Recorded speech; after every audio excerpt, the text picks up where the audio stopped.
अस्सलाम वालेकुम students, I hope you all are fine. जैसा कि आपको पता है कि हमने साइंस का चैप्टर नंबर 2 स्टार्ट किया हुआ है सेल डिवीजन। ठीक है, सेल डिवीजन में आज जो हमने मेन टॉपिक्स देखने हैं वो है हेरिडिटी, जीन्स और क्रोमोसोम। तो यहाँ पे एक डायग्राम है जिसमें रिलेशनशिप आपको बताया गया है इन तीनों के बारे में। ये एक सेल है, ठीक है। आपको पता है कि सेल के मिडल में होती है न्यूक्लियस, और न्यूक्लियस में पाए जाते हैं क्रोमोसोम। ठीक है, क्रोमोसोम किससे बने हुए होते हैं? डीएनए से और प्रोटीन्स से। अब जीन्स क्या होती हैं? Genes are the sections of DNA. DNA के छोटे छोटे सेक्शंस को जीन बोला जाता है, और हर जीन जो है हमारे करेक्टर्स को डिटरमिन करती है कि हमारा आई कलर कैसा होगा, हमारा स्किन कलर कैसा होगा, हमारी हाइट कैसी होगी। ठीक है, तो ये सब करेक्टर्स जो हैं इनको डिटरमाइन करती हैं जीन्स। उसके बाद ये करेक्टरिस्टिक्स पेरेंट्स से ऑफस्प्रिंग में पास करते हैं, उनके बच्चों में पास करते हैं, और इस प्रोसेस को बोला जाता है हेरिडिटी या विरासत। अगर हम बुक रीडिंग को देखें तो सबसे पहले हेरिडिटी के बारे में बताया गया है कि रिप्रोडक्शन के दौरान करेक्टरिस्टिक्स अपने पेरेंट्स से ऑफस्प्रिंग तक पास करते हैं। यही रीज़न है कि जो बेबीज़ होते हैं वो पेरेंट्स से मिलते जुलते होते हैं, उनमें बहुत ज़्यादा रिजेम्बलेंस पाई जाती है। इसी तरह अगर हम प्लांट्स की एग्जांपल लें कि एक प्लांट है हमारे पास, उसका सीड हमने सो किया, उस सीड से जो नया प्लांट बनेगा वो प्लांट बिल्कुल वैसा ही होगा जिस प्लांट से हमने सीड लिया था, अपने पेरेंट प्लांट की तरह ही होगा। तो ये भी किस वजह से है? हेरिडिटी की वजह से या विरासत की वजह से।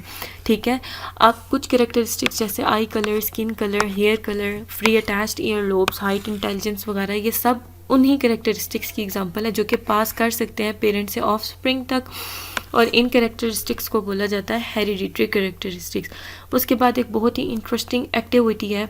इस एक्टिविटी में आपने क्या करना है कि कुछ कैरेक्टर्स देखने हैं अपने फादर के, मदर, सिस्टर, ब्रदर के, उसके अलावा अपने ग्रैंड पेरेंट्स के। पैटर्नल ग्रैंड पेरेंट्स होते हैं आपके फादर के पेरेंट्स, इसी तरह से मिटर्नल ग्रैंड पेरेंट्स होते हैं आपकी मदर के पेरेंट्स। तो आपने जो कैरेक्टर्स देखने हैं वो है हेयर, आपने देखने हैं कि किसके हेयर स्ट्रेट हैं, किसके हेयर कर्ली हैं, उसके बाद वो सारा यहाँ पे आपने नोट करना है। इसी तरह से आई कलर देखना है, किसका ब्लैक है, ब्राउन है, किसका डार्क ब्राउन है। इस तरह से कंप्लेक्शन आपने देखनी है, फिर हाइट देखनी है कि सबकी हाइट कितनी है, और वो सब कुछ आपने जो है वो रिकॉर्ड करना है। ठीक है, फिर आपने ये सब कुछ रिकॉर्ड करके देखना है कि कौन कौन से कैरेक्टरिस्टिक्स ऐसे हैं जो आप में और आपके बहन भाइयों में मिलते जुलते हैं। ठीक है, कौन से ऐसे कैरेक्टरिस्टिक्स हैं जो आपके पेरेंट्स में और ग्रैंड पेरेंट्स में प्रेजेंट है। ठीक है, आपने ये सारी ऑब्जर्वेशंस लिखनी है। उसके बाद आपने ये देखना है कि इन कैरेक्टरिस्टिक्स को क्या कहा जाता है। फिर आपने देखना है कि कौन से वो कैरेक्टरिस्टिक्स हैं जो आप में और इन सब में मिलते जुलते नहीं हैं। ठीक है, तो वो आप देखेंगे कि आपके और आपके बहन भाइयों में कुछ कैरेक्टर्स तो मिलते होंगे, लेकिन कुछ कैरेक्टर्स ऐसे होंगे जो मिलते नहीं होंगे। तो वो वाले कैरेक्टरिस्टिक्स जो मिलते नहीं होते उनको वेरिएशंस बोला जाता है।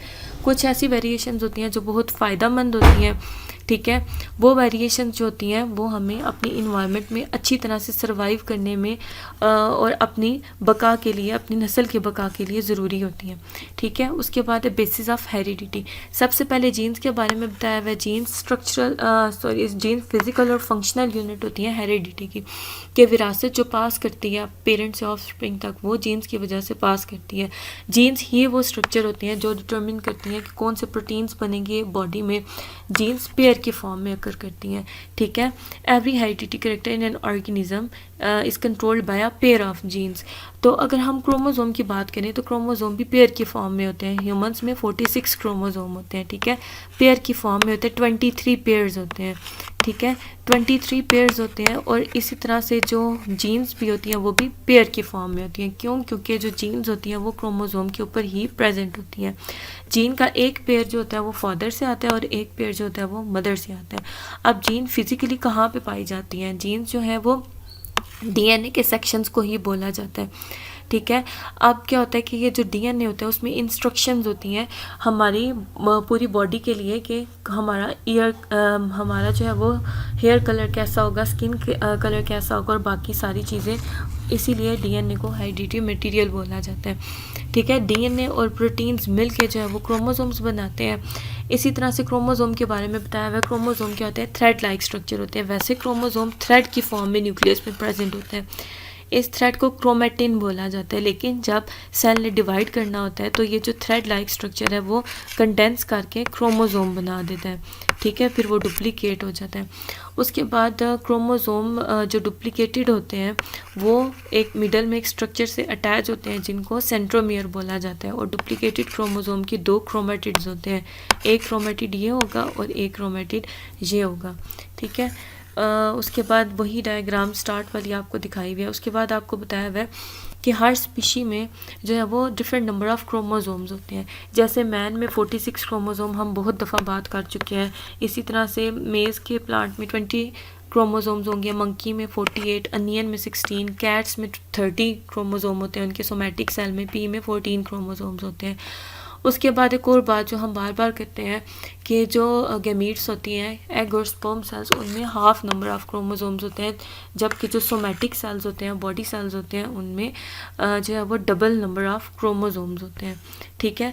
फिर यहाँ पे एक और छोटी सी मिनी एक्सरसाइज है, उसमें आपसे पूछा गया है कि नंबर ऑफ़ क्रोमोसोम ड्रोसोफिला के सोमैटिक सेल में कितने क्रोमोसोम्स होते हैं। तो सोमैटिक सेल में 8 क्रोमोसोम्स होंगे, गैमीट्स में कितने होंगे, गैमीट्स में हाफ नंबर ऑफ़ क्रोमोसोम्स होते हैं तो 4 क्रोमोसोम्स होंगी। यहाँ पे क्रोमोसोम ड्रॉ भी हुए हैं, ये फर्स्ट पेयर है, फर्स्ट पेयर में 2 क्रोमोसोम है, ये सेकंड पेयर 2 क्रोमोसोम, ये थर्ड पेयर 2 क्रोमोसोम, इस तरह से फोर्थ पेयर बहुत ही स्मॉल है, इसमें भी 2 क्रोमोसोम होंगे।